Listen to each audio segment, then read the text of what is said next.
Si quieres ser un buen psicólogo, tienes que salir de la biblioteca. El mundo está aquí afuera.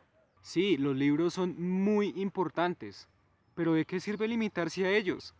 Si no conocemos el contexto, si no tenemos idea de las cosas que ocurren en el ambiente, jamás conoceremos del mismo.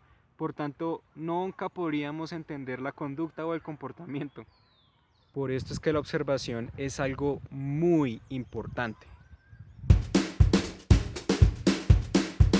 Y de nuevo, así como la observación, la evaluación es algo muy importante, porque gracias a la evaluación tenemos la información suficiente para iniciar un tratamiento y comprendemos mejor lo que tiene el paciente. Sabemos cómo su comportamiento se relaciona con diferentes contextos o áreas de ajuste. Áreas de ajuste familiar, social, algún evento cultural como la religión, como los ritos de esa religión, las costumbres familiares, las relaciones de pareja, el área laboral, el área académica. Toda esta información hace que se empiece a armar el rompecabezas que queremos para iniciar un tratamiento y ver qué tan efectivo puede ser el tratamiento. Ahora bien, tanto en psicología clínica como en análisis conductual aplicado se deben cumplir ciertas fases dentro de la evaluación. Estas fases están dentro de algo que se considera o se llama preintervención. Y todos estos aspectos a conocer no solamente nos servirán para la intervención, sino para algo que conocemos, la formulación. Formulación de Muñoz y Novoa y Leonidas Castro. Formulaciones o muy conductistas con sus numerosos análisis funcionales y otra muy contextualista dedicada y enfocada justamente a las áreas de ajuste. Vamos a comenzar entonces con la primera fase.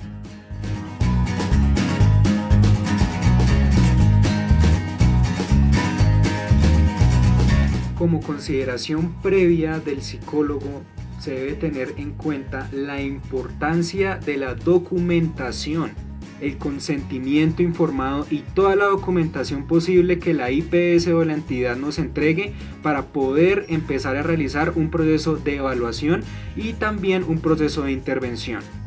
Es a lo que consideramos un permiso tangible dentro del proceso, una evidencia de que podemos proceder hacia lo que nosotros queramos realizar como psicólogos. Básicamente una evidencia o representación legal del asunto. Jamás hagas una evaluación o una intervención sin el consentimiento informado. Jamás. Una vez tengas claro el consentimiento informado, debes también tener claro si tú, como terapeuta, como psicólogo, estás dentro de la capacidad para atender X o Y problema que el paciente o el consultante te diga. Si eres un estudiante de pregrado que hasta ahora está empezando sus prácticas y el paciente te viene con la historia de que en su familia hay muchísimos problemas y hay maltrato infantil y hay violación, por ejemplo, tú como terapeuta de pregrado, ¿estarías dispuesto a atender eso? ¿Tienes en realidad la experiencia suficiente para atender un caso de maltrato infantil y violencia intrafamiliar? ¿Estarías completamente dispuesto o dispuesta a atender un caso de terapia grupal cuando estás apenas por comenzar terapia individual? Tenemos que tener más experiencia y estar mucho más preparados para ese tipo de atenciones. Debemos muy en el fondo de nuestro corazón reconocer la capacidad que tenemos como terapeutas para atender un caso de esta magnitud. Si no tenemos tal experiencia, sencillo, lo mandamos a remitir con otro terapeuta con una experiencia mucho más superior. Pero siempre y cuando llenemos antes una solicitud de traslado o de remisión y también si hay violencia intrafamiliar y demás, llenar los formatos correspondientes a que ellos consoliden ese evento.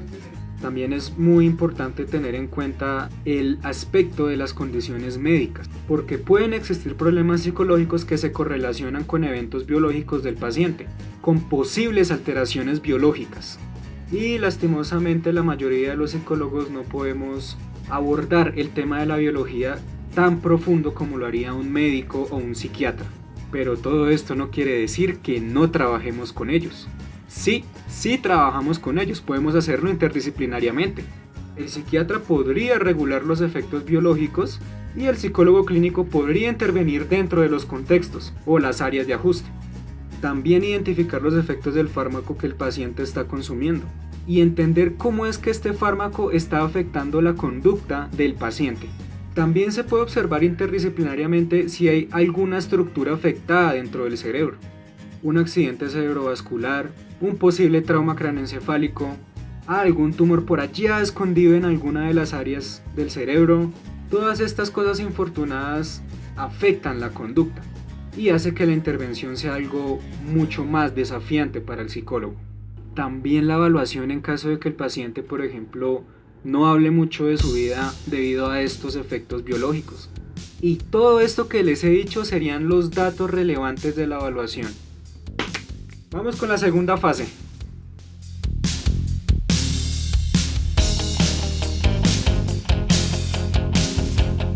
¿Quién carajos define los objetivos de la intervención?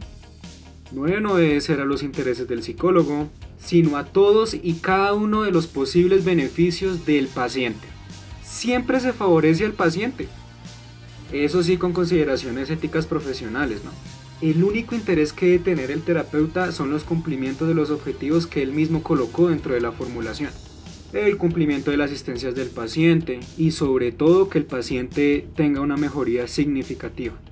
Está dentro de las decisiones del paciente si continuar o no continuar el proceso de intervención. Algunas veces el paciente no desea continuar con la intervención debido a sus creencias religiosas, por ejemplo, y eso hay que respetarlo muchísimo. Entonces decidimos abandonar ese tratamiento y pensar en otras posibilidades de tratamiento. Siempre debo tener en cuenta el contexto, los contextos o las áreas de ajuste dentro de la evaluación y la intervención. Vamos con la tercera fase.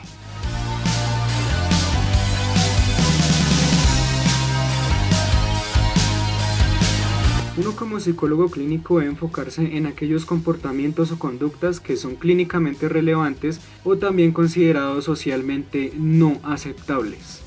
Pero definitivamente hay muchos casos donde las personas que acuden al psicólogo no tienen comportamientos o conductas clínicamente relevantes. Los casos de orientación vocacional, hábitos de estudio, alguno que otro problemita de disciplina en el colegio, por ejemplo.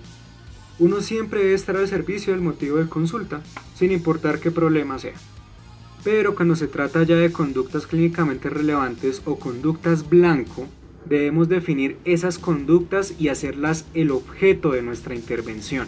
Intervenir esos comportamientos que de alguna u otra manera representan un riesgo para esa persona y que estén afectando su funcionalidad dentro de la sociedad y en su adaptación.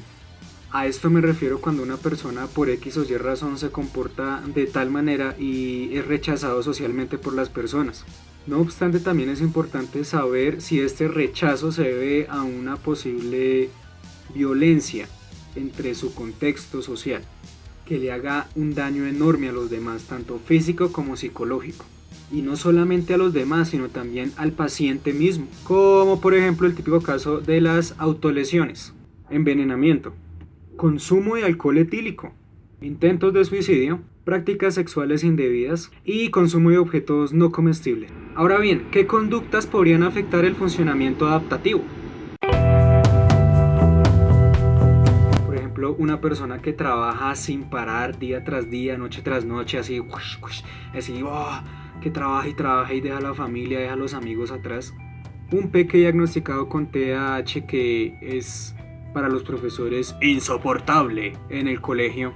Una persona que sufra de depresión y haya dejado de salir durante años.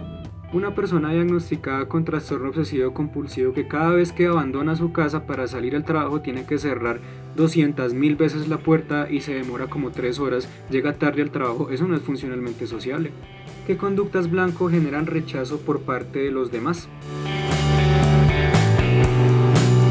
Una persona alcohólica que sea agresiva con su familia y con los demás. Una persona que sea muy grosera y vulgar en la vida.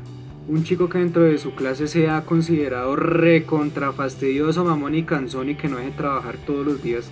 Una persona que acose a los demás dentro de su trabajo. ¿Qué conductas blanco afectan la independencia de una persona?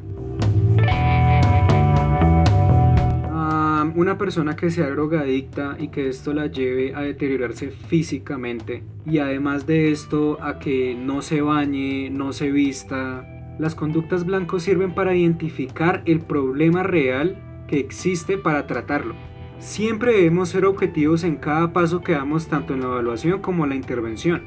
Eso sí, comprometiéndose con uno mismo a dejar a un lado los prejuicios. Y cuando logramos entender un verdadero problema, acudimos o abordamos a dos tipos de definiciones.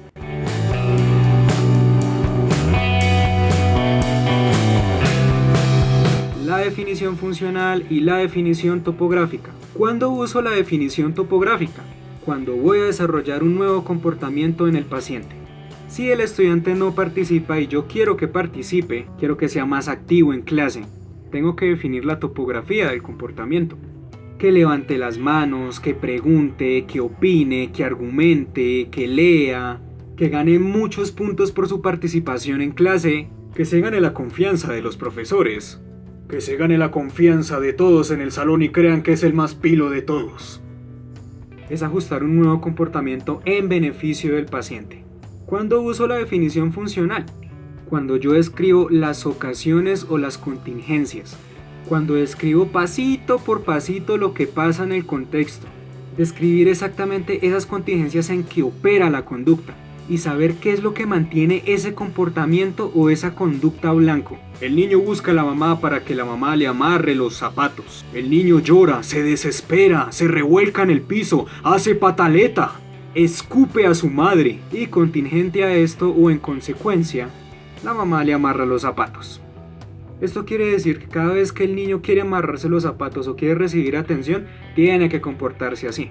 La palabra contingente es que siempre pasa y es lo mismo o es algo muy frecuente. Y este comportamiento, estas contingencias en este caso, son nuestra unidad de análisis. Cuando tengo una unidad de análisis, tengo mi definición funcional.